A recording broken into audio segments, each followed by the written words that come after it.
جی، thalassaemia انٹرمیڈیا کو conventionally سمجھا جاتا ہے کہ اور بائی ڈیفینیشن یہ ٹرانسفیوژن نان ڈپینڈنٹ تھیلیسیمیا ہے۔ تو یہ مائلڈ میوٹیشنس جب دو آپس میں ملیں گی یا بیٹا تھیلیسیمیا میں کوئی اور میوٹیشنز ملیں گی، جیسے کہ سی ڈیزیز، ہیموگلوبن ڈی، یا بعض کا سکل سیل ملتی ہے، تو اس وقت بھی یہ تھیلیسیمیا انٹرمیڈیا کی فینوٹائپ آ سکتی ہے۔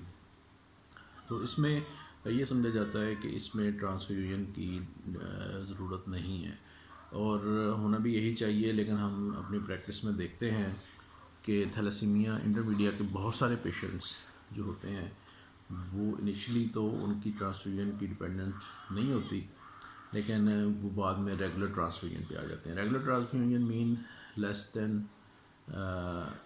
1 منتھ، جس کو اور مور دین ونس اے ویک جس کو ضرورت پڑے تو وہ ریگولر ٹرانسفیوژن ہوتی ہے، یعنی کہ ونس اے ویک اور ونس اے منتھ، اس گیپ میں جس کو ضرورت پڑے وہ ریگولر ٹرانسفیوژن ہوتی ہے۔ اگر مور دین 1 ویک اگر ضرورت پڑتی ہے تو that is increased blood transfusion requirement.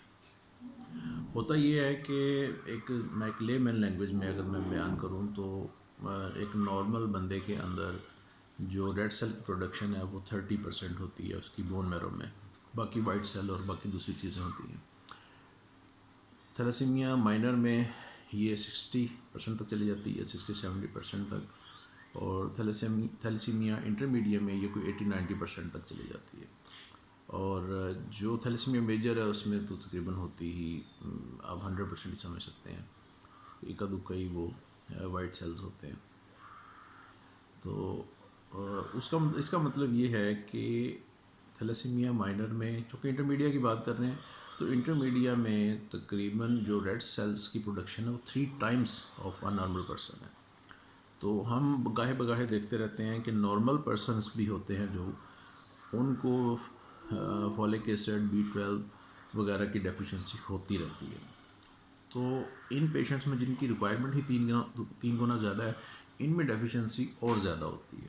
جب وہ ڈیفیشنسی ہوتی ہے تو پیشنٹ جو ہے وہ مگیلو بلاسٹک کرائسس میں چلا جاتا ہے۔ That is not due to thalassemia intermedia, that is due to inadequate intake of micronutrients like جو vitamin B12، folic acid, pyridoxine اور اس طرح کی جو وٹامن سی، وٹامن ڈی، ان کی وجہ سے ہوتا ہے۔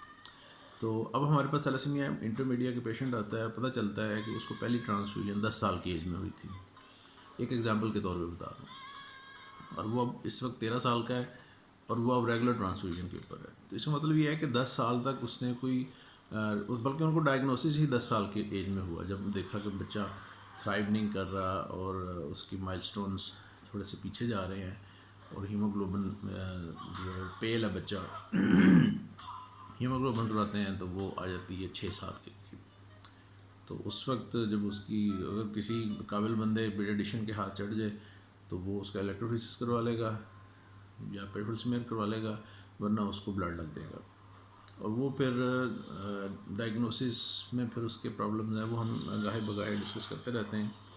تو اس میں جب وہ پیشنٹ تھیلیسیمیا جب انٹرمیڈیا اس کو، یا تھیلیسیمیا کی اس کی الیکٹروفیسس کی پروفائل آ جائے گی تو اس وقت وہ پھر چلا جائے گا ٹرانسفیوژن کے اوپر، کیونکہ اس کی جو پروفائل ہے وہ یہی شو کرے گی کہ یہ تھیلیسیمیا ہے۔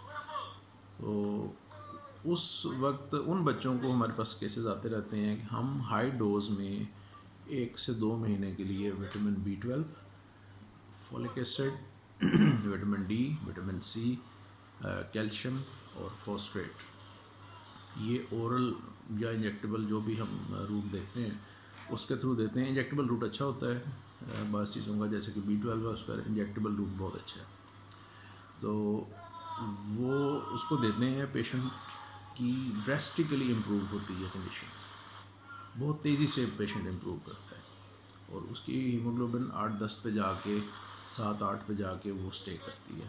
8 سے جو 3 یا 4 ہیموگلوبن کے ساتھ بچہ آیا، یا 8-10 کے ساتھ آیا آن ریگولر ٹرانسفیوژن، اس کی ٹرانسفیوژن مہینے کے بعد اس کو ضرورت پڑنا شروع ہو جاتی ہے۔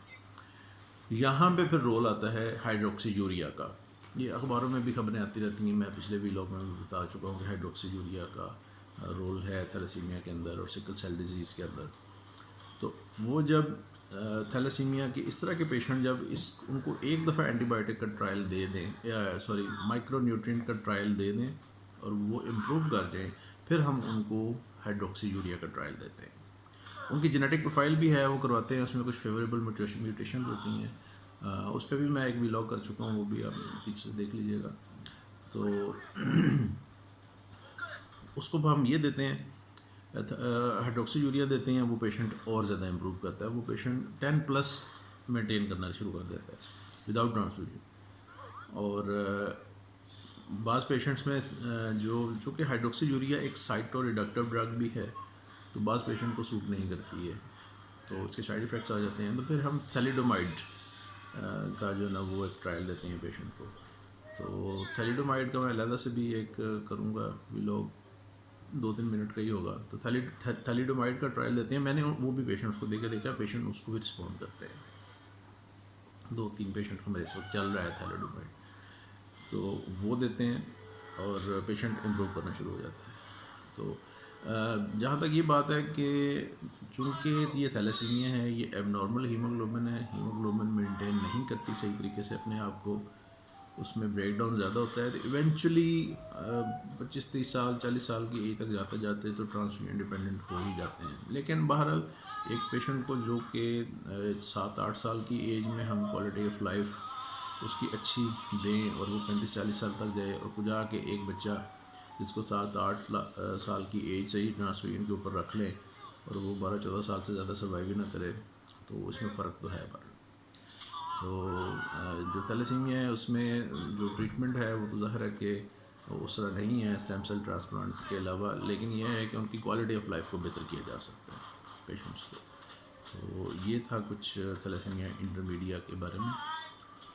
ان پیشنٹس میں بعض اوقات اسپلینیکٹمی کی ضرورت بھی پڑتی ہے. اسپلینیکٹمی سے ان کی جو پروفائل ہے، ان کی جو ہیموگلوبن ہے وہ اور زیادہ بہتر ہو جاتی ہے. 12-13 تک بھی یہ مینٹین کرتے ہیں. میرے پاس ہیں 1-2 پیشنٹس، تو 12-13 تک بھی وہ مینٹین کرنا شروع کر دیتے ہیں. تو یہ ڈیسیشن جو ہوتا ہے یہ مانیٹرنگ کے ساتھ ہوتا ہے. یہ ایسے نہیں ہوتا کہ میں کہوں کہ یہ چلو جی آپ نے 2 مہینے یہ کرنا ہے، 1 مہینے یہ کرنا ہے، اس کے بعد پھر یہ کرنا ہے، تو اس کے بعد پھر یہ کر دینا ہے. اسپلینیکٹمی اس ٹائم پہ ہوگی، اتنے عرصے کے لیے ملٹی وٹامنس ہیں. ملٹی وٹامنس لانگ ٹرم چلتی ہیں، اس میں یہ نہیں ہوتا کہ آپ نے 1 مہینہ 2 مہینہ دے کے دوبارہ اس کو لے کے آنا. وہ high dose multi vitamins long term میں چلتی ہیں. اور آئرن اوور لوڈ کو بھی دیکھنا ہوتا ہے.